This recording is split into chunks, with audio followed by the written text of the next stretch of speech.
I ain't even here right now. We the Blitz will bring to you the best look of the city view. It's Maddy Skyeline. Yeah, it's time for Maddy Skyeline. It's the Blitz.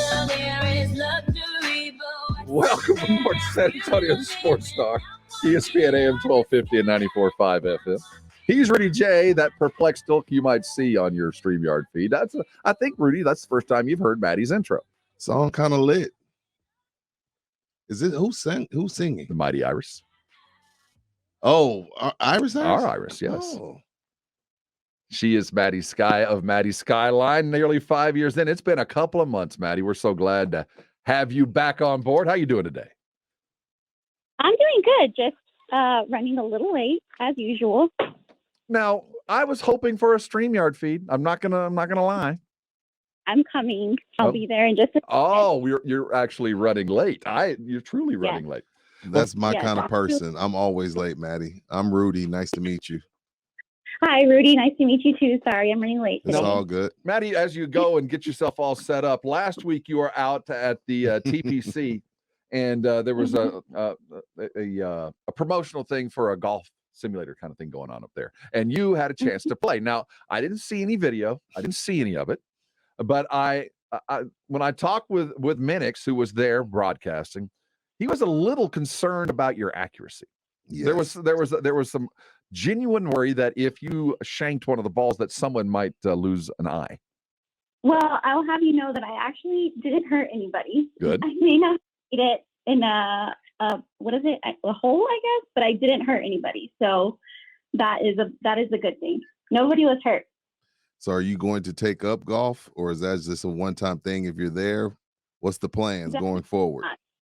No, definitely not taking up golf. I was telling the nice man who was instructing me that day that I actually was discouraged from a golf clinic when I was in high school because they said I was too aggressive. So it was a little nerve-wracking to be there, and they actually had a lot of people there watching that day. So it was a little nerve-wracking. Oh no! Look, I play golf sometimes, Maddy, and when you get on the tee box and there's a group behind you and they're waiting on you, that's nerve-wracking. I can't hit the ball. I just can't pull. I can't pull the trigger with someone watching.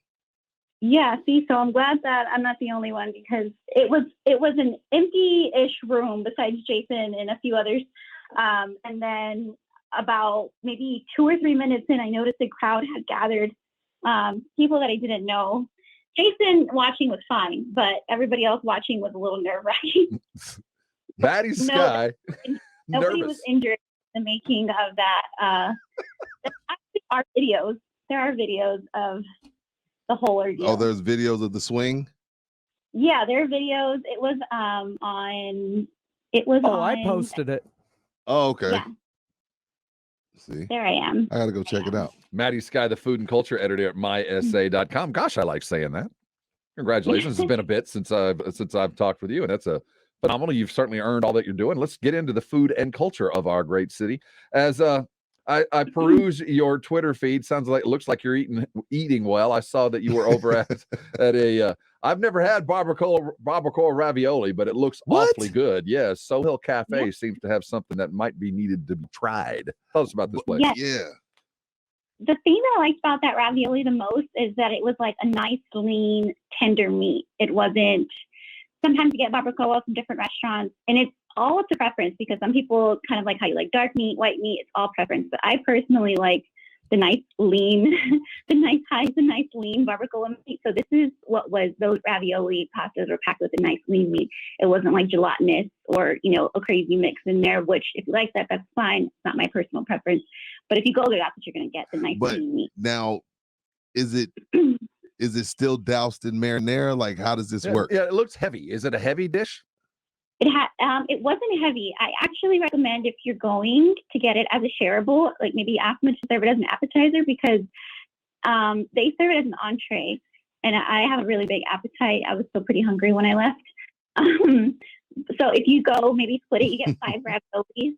Is it ravioli or the ravioli? I don't know. Like, ravioli. It's raviolis. He doesn't know, Maddy. He does not know, Maddy. So you only wait time out. What am I supposed to do with 5 ravioli? 5? Order another plate. For me, 5 Right? would be about half a meal. So it was covered in this, I'm going to pronounce the cheese wrong. It's a cheese with a P, not Parmesan. A more Rob, you're extravagant. the cheese guy. I am. Yeah, it's a nice sauce on top of it, and they serve it with bread. Okay. So- Where is the restaurant?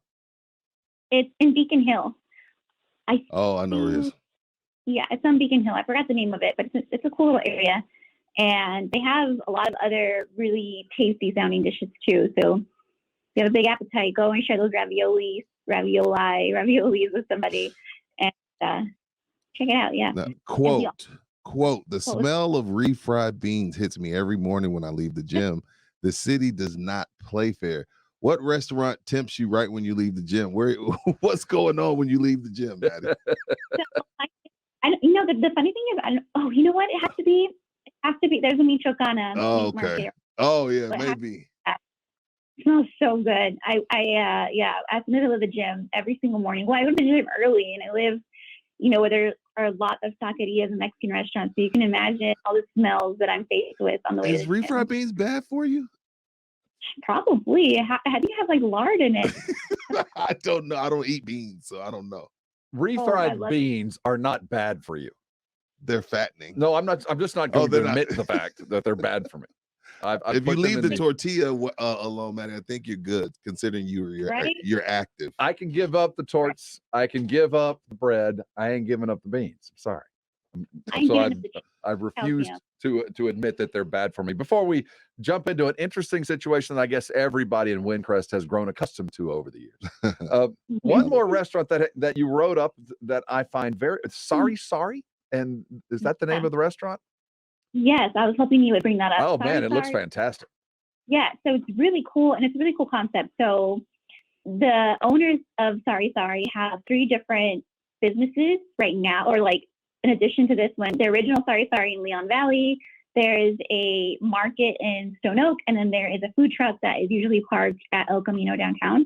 So this is their 4th venture, and it is a supper club experience. And what that means, if you're not familiar with it, like I was not familiar with it when I first heard of it, it's think of like a dinner club, a book club, but it's surrounding food. So usually they'll have like a month series. Well, you'll pay like fixed price. You get a whole menu of items, and you sit with people you might not know, like on this like communal table. You talk about the food, you mix and mingle. But most days of the operation, it's going to be your usual traditional sit-down dinner. But they also have a chef's table experience. So you can reserve that and go behind the scenes in the kitchen, see how everything is cooked. And the noodles were great. But they have taro mashed potatoes. I had never had taro before. What is it? Taro root mashed potatoes. Oh. Yeah. Cool. Taro root mashed potatoes. Super fluffy. Everything's great. Oh, the thing that you should order is the calamansi juice. I had never had calamansi juice either. When I typed it out on Instagram, everybody was messaging me thinking that I had said calamari juice. Yeah, that's what I thought you just said. No, calamansi juice. I feel like it's better than lemonade because it's not as tart. It's like delicious. So sorry. It's a Filipino restaurant, correct? Yes, Filipino. Oh, okay. That's pretty cool. Mm-hmm. Go ahead. I'm trying to figure out what Filipino food is that I saw pictures that you posted, the Instagram post, and I saw noodles and I saw some stuff with sesame on it. But how do they spice their food? Is it spicy? It's it spicy. bland? Is it, are there like plantains? Are they losing a bunch of cinnamon? I mean, what exactly am I looking at when I see Filipino food? Because I don't think I've ever really. Usually I get a lot of I'm not an expert on Filipino food, but every time I've had it, I usually have some kind of pork belly, noodles, lumpia. The lumpia there is great. It's usually, I think we had chicken too that night. I added chicken to my noodles. I don't know. Is it spicy? I don't think. Well, I guess any brand of food, whether it be Seoul, Korean, Filipino, I guess anybody can make something spicy, and I'm sure they have a signature spicy dish. But I've never sat down and had Filipino food. I know people that have been to the Philippines and rave about some of their dishes. Lumpia. Is it lumpia? Whatever I've it is. had that. I've had that That's too. good. That stuff is really good. But it's not spicy. No, it's not spicy. You could dip. They have a dip. There we go. That's spicy. Red chili. a chili sauce. There you go. dip. Now, Mhm. now, Maddie, I went to Roosevelt, lived in Camelot Apartments on Walson. So Mhm. I've seen the Windcrest lights since I was a tyke. Really? Yeah, since I was a tyke. I've been that's my Northeast. I'm a Northeast cat, born and bred. Okay. Cool. But what goes on now? Because I tried to take my daughters a couple years ago, and we turned around. It Oh. is insane. I just saw your tweet. Like, it's, Yeah. if you live in that neighborhood on a night light, it takes you an hour to get home versus a normal 2-3 minute commute. If I don't Yeah. have lights, I hate this time. I might Airbnb for the month if I'm not Right. but props to those people for keeping the tradition alive, even though it kind of ruins your life for a month. Yes. Right? I've always wondered, because so I love lights, but I'm close to downtown, so my family usually just does the Riverwalk Right. stretch, Oh, okay. and so I unfortunately have never experienced the Windcrest light display, mostly because I'm always afraid of getting stuck in traffic for that long. They're beautiful. It's a wonder great what- experience if you can get through. Yeah, I was like, I wonder what it's like to live in that, because I mean, granted, most of us know what it's like now to hunker down after living through a pandemic. But imagine when it's not like you just can't leave because there's cars blocking your every turn. So I did get in touch with somebody who has one of the more popular light displays. He does a frozen one, and it was so funny because half of the conversation he was telling, his name's Scott Lee Ross. Shout out to Scott Lee Ross for making. But half the time he was telling me, yeah, I love it. Seeing the look on kids' faces is so grand for the holidays, and I look forward to doing it every year. But at the same time, like, Yikes. I have to hear "Let It Go" on a loop every night in December.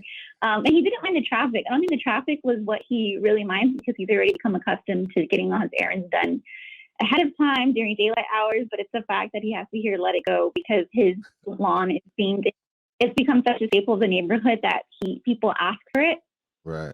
So stick with it. See, the thing with Windcrest is, like, the reason why I think it's different than everything is because, yes, you can go to Retama, you can go downtown. There's other places that you could go, but they're just lights. These people are putting it on their house. Like, it's a different type of vibe. Like, yeah, you go to Retama and you just drive through the lane and it's just like little arches, but like when you see the different things that people have done to their homes, it's a little bit. And Windcrest, you're not paying $40 a car. Some of these things you go to, it's like $40 a car. So it's like, do I really want to do that? No. It's all free. Right. Amazing, right? If you want to. Now, shouldn't they find some route? The Windcrest Fire Department should probably do a route where if I live in the subdivision, there was a way for me to somehow get to my house in under an hour. Right. I'm sure if you make if there's an emergency situation, there has to be some type of policy in place. Right. But yeah, no, I've done like a roundup too of like 7 free or cheap light displays in San Antonio. My say, because I mean, you don't have to spend a lot to go enjoy holiday fun. So that's up there. Great point. I got tinsel in my hair. It's not. What is it? It's not. I thought you were graying. I thought that was gray. No. Okay. So don't do that, Rob. No, you're gonna make her have a heart attack. Look right here. It's permanent. It'll come out in a few weeks. So why did you do this, and how did you do this? It's for the holidays. I had seen it on TikTok, and then I was at a market over the weekend, and there were some nice young ladies there doing it. So I'm like, what the heck? It's for the holidays. There are more, but they've been falling out because you brush your hair. They're just literally knotted on my string. And it's called tinsels. Yeah, it's tinsel, just like Christmas tinsel. What's something you gotta do if you're in San Antonio? What's something you gotta do for the holidays? Well, it's the river, right? Which one? The river walk with the lights on the wall. You got to do the river. Really? Have you ever been down there? No. Oh, it's free and it's spectacular. Okay. Our San Antonio River is over Christmas is one of the more beautiful places. Walk? Yes. Okay, not only you don't have to ride the boats. Okay. I ride the boat. That's what my family tradition is. Yes, and tip your boat driver. But yes. But as far as beauty, it's as pretty a display as there is, not just in Texas or the country, in the world. It's always ranked as one of the top 25 most beautiful Christmas places. And if you haven't done it in San Antonio, it don't cost you nothing. Go down there and do it. One of the great things about living in our city is we have access to something like that. Will do. It's just as pretty as the pictures make it out to be. And that's one of the things that annoys me every Christmas being on Twitter is that people who aren't from here or people who like to get on the Riverwalk always say, the Riverwalk's a catfish. It doesn't really look like that. But it does. I mean, I go there, I edit my pictures when I go with my family and I post them. And it's just as jaw-dropping every single time. So go out there. My family tradition is older than me. My family's been doing it since I think almost 40 years. It's a thing. We ride the river barge, make time out of December to go do it. Okay. Yeah, for sure. First of all, we call them Tourons, not tourists. We'll talk about that. I wonder why. Because they ask questions like, oh, like a moron. When do the lights come on? When it gets dark, fool. Oh, okay. That's one that we would get a lot as a former riverboat driver. If you guys are unaware, I did that for a bit. Tip your boat driver. Tip your boat drivers. The other one was, I always thought the Alamo would be further out of town. It's insane. Or big, larger. Well, right? the bigger I can understand. You always think it's Alamo, but people legitimately say, we thought the Alamo was out of town. Why would? What are you talking about? That's a Touron. For sure. You are indeed a Touron. Maddy Skye joins us. One last thing I want to bring up that it made my day a couple of days ago. It's a story on My San Antonio, and I believe the byline is grandpa and granddaughter graduate together, or the graduation duo. What a remarkable, wonderful, moving story. That was awesome. I am really sad that this time around I wasn't able to talk to the family, because the first time I interviewed them in 2016 is when they had graduated from Palo Alto College together. So that's another part of the story, that they have graduated twice together. The first time they went super viral, and the granddaughter had told me that her grandpa was the one that convinced her to go there, and he would walk her to class, and then she would help him with his online classes. And so imagine my surprise this week when I was scrolling Twitter and I saw their faces again. I remembered them instantly. And that was in 2016. And so now they are UTSA grads. It is so awesome. That's awesome. Mm-hmm. Now he got his degree in econ? Yeah. And she's in, wow. Yeah. So it's really neat. It's one of those stories that everybody needs, it breaks up the monotony of the grind and doom and gloom. And it's also a testament to willpower. Never give up. You want to go do something, no matter how old you are, go do it. This guy went and got his degree with his granddaughter. You want to go do it, you can go do it. Just decide, what do those people do? I'm going to do that. I'll go to school. Yeah, and back to the 2016 story, he's the one I think that started college first and encouraged her to. So it wasn't like he brought her in. Moving, wonderful story. It's always wonderful to talk with Maddy Skye, she of My SA. Always a pleasure, Maddy. If we don't see each other again, I hope you have a happy and wonderful holiday season and a wonderful New Year.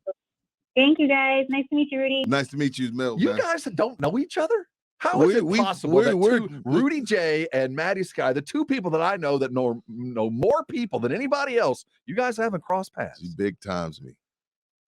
Well, I don't know. You guys are equally big time. I legitimately thought that you. No, I don't know. I don't know. I guarantee you've been in the same places at the same time. Probably didn't even know. There's no hesitation in my mind with that. Yeah.